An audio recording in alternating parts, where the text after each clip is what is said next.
ډیری کسان اوس هم راته مسیجونه کوي او د امازون پرایویټ لیبل لیسټینګ په اړه بیلابیل پوښتنې لري. دوی د پرایویټ لیبل لیسټینګ ورته ډیر ګرانه ښکاریږي او دوی وایي چې څنګه کولی شو د پرایویټ لیبل لپاره یو ښایسته ټایټل، بلټ پوینټ، ډسکریپشن، ایمیج جوړ کړو او هغه ریلیونټ کیورډز چې های سرچ ولیوم لري هغه په خپل لیسټینګ کې ځای پر ځای کړو.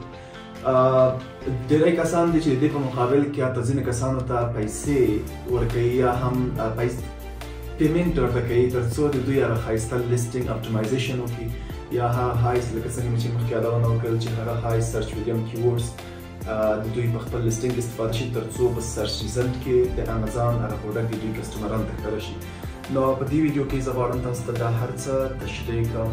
کولی شو چې یو ښایسته ټایټل، بلټ پوینټ، ډسکریپشن پرته له کوم مشکل څخه جوړ کړو او د ای آی له طریقه څنګه یو ښایسته ټایټل، بلټ پوینټ، ډسکریپشن او هغه کیورډان چې های سرچ ولیوم او ریلیونټ کیورډز دي په خپل لیسټینګ ځای پر ځای کړو.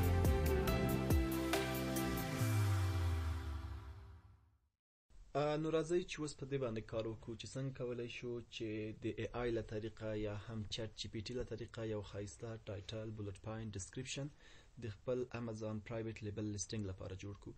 نو مخکې له دې څخه چې موږ تاسې پروډکټ را لیست کړئ، تاسو ته پکار دی چې اول پروډکټ هنټینګ وکړئ، یو صحیح پروډکټ انتخاب کړئ، وروسته له هغې څخه تاسو د هغې سورس یا منبع را پیدا کړئ چې په هغې کې تاسو ته په کافي اندازه باندې ګټه پاتې شي. وروسته له هغې څخه موږ د لیسټینګ برخې ته ځو.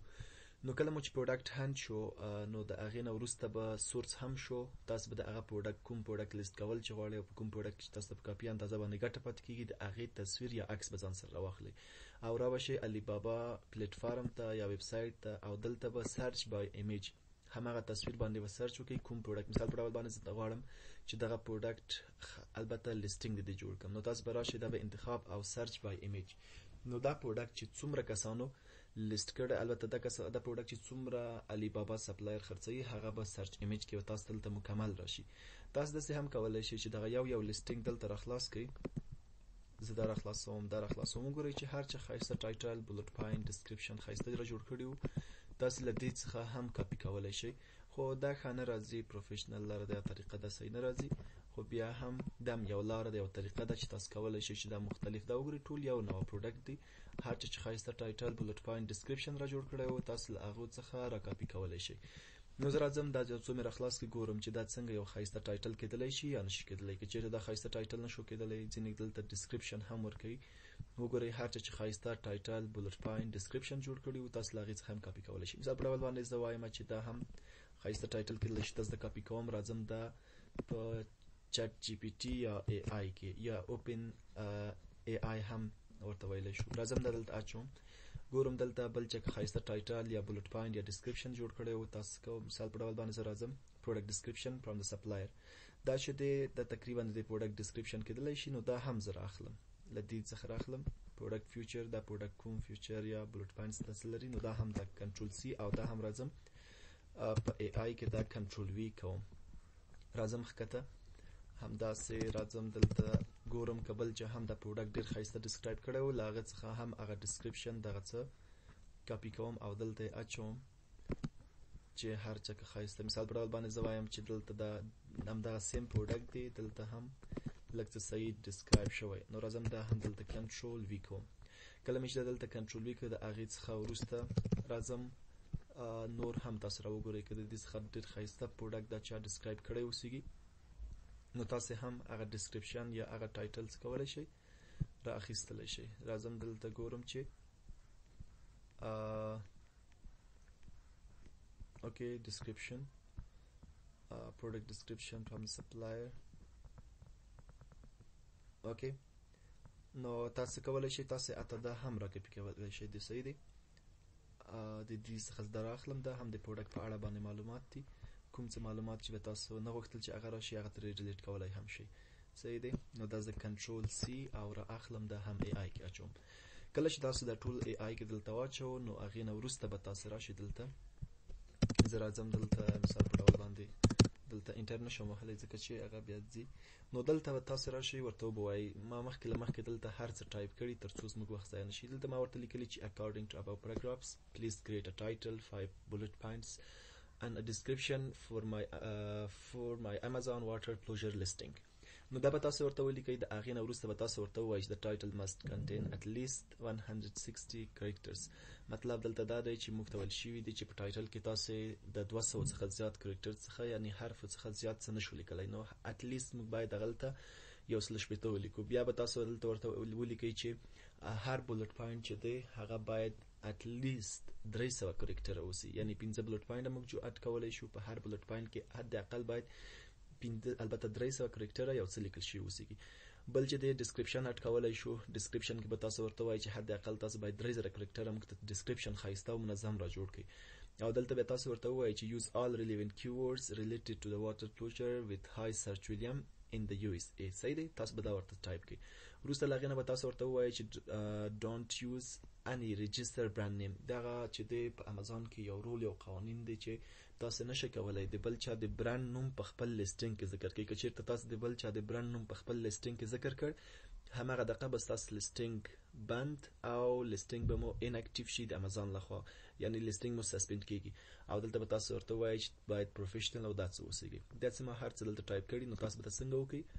دا به را کاپي او دلته چې په چات جی پی ټي کې البته دلته موږ مخکې چات جی پی ټي کې د هر څه د دغه پروډکټ په اړه باندې هر څه مخکې ورته اچولی وو. نو زه دلته کنټرول وی کوم. نو اوس به موږ ته ای آی څه وکړي؟ ای آی به داسې یو کار وکړي چې موږ ورته ویل چې according to above paragraphs، یعنی مطابق د دغه جګ معلومات یا پاراګرافز چې دي د دغه په مطابق باندې چې څومره معلومات دي د دغه په اساس باندې موږ ته څه را جوړ کړي؟ موږ ته دلته ټایټل را جوړ کړي چې حد اقل هغه باید څومره اوسیږي؟ 160 کرکټرز اوسي.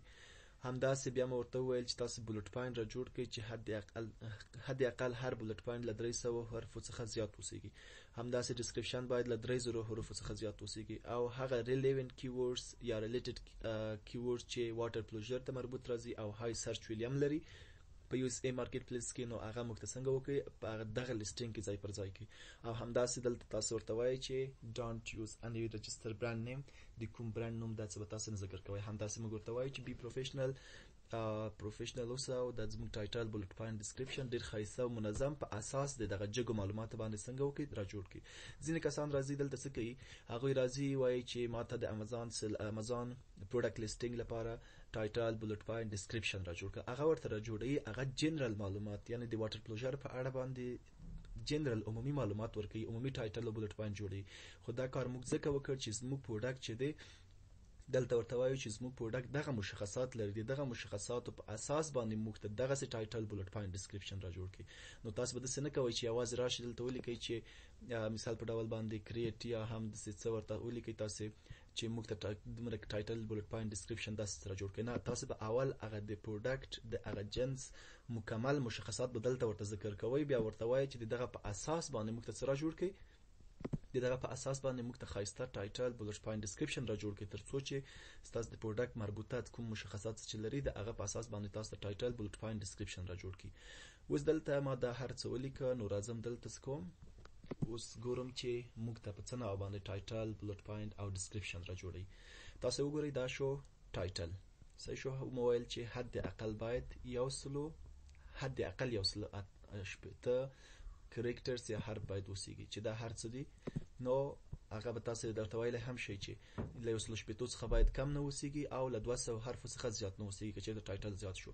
نو تاسو وګورئ دا یو ښایسته ټایټل شو زموږ لپاره، او د امازون هغه رول او قوانینو په اساس باندې چې موږ ته به ویل کېږي کپیټالایز د فرست لیټر اف ایچ ورډ، یعنی د هر لغت لومړی حرف باید غټ اوسیږي. وګورئ د هر حرف یا البته د هر لغت لومړی حرف چې دی په غټ حروف باندې لیکل شوی. همداسې کوم سپیشل کرکټر او سپیشل سمبول او داسې هم نه د استفاده شوي، دا هر څه صحیح دي.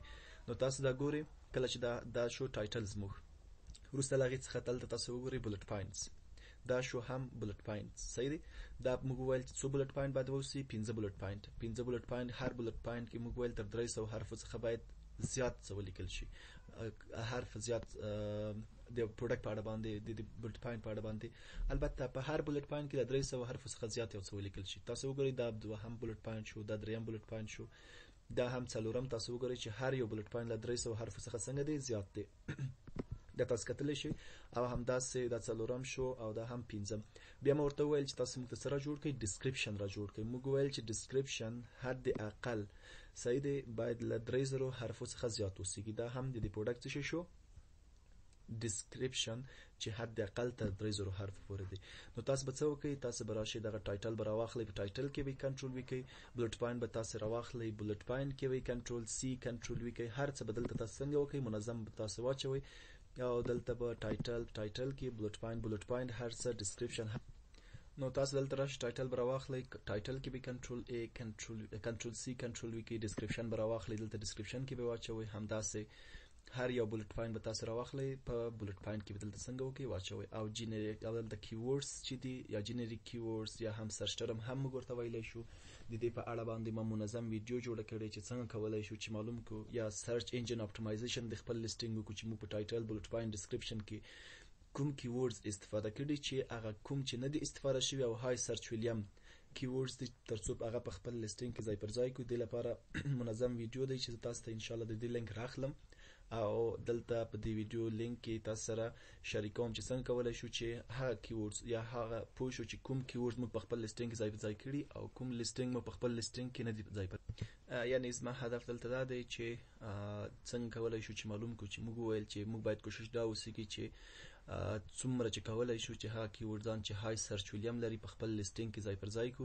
د دې لپاره به موږ سرچ انجن اپټیمایزیشن کوو. دا چې څنګه سرچ انجن اپټیمایزیشن کولای شو یعنی څنګه پیژندلای شو چې کوم کیورډز مو په دغه خپل لیسټینګ کې استفاده کړی، کوم کیورډز مو نه دي استفاده کړي، ترڅو هغه راواخلو په سرچ ټرم کې واچو. د دې په اړه باندې منظم ویډیو دی، یعنی هغه کیورډزان چې های سرچ ویلیم لري نو کوم چې ټایټل بولټ پوینټ ډسکریپشن کې استفاده کړي هغه خو استفاده شوی، کوم چې نه دي استفاده شوی هغه به موږ سرچ ټرم کې اچو. د سرچ انجن اپټیمایزیشن په اړه باندې موږ منظم ویډیو جوړه کړې چې ان شاء الله د دې لینک به تاسو ته دغه ویډیو په کمنټ البته ډسکریپشن کې تاسو ته واچول شي چې تاسو لیدلی شئ چې څنګه کولای شو چې هغه کیورډزان یا څه پوه شو چې کوم کیورډزان مو په خپل لیسټینګ کې ځای پر ځای کړي او کوم کیورډزان مو په خپل لیسټینګ کې نه دي ځای پر ځای کړي.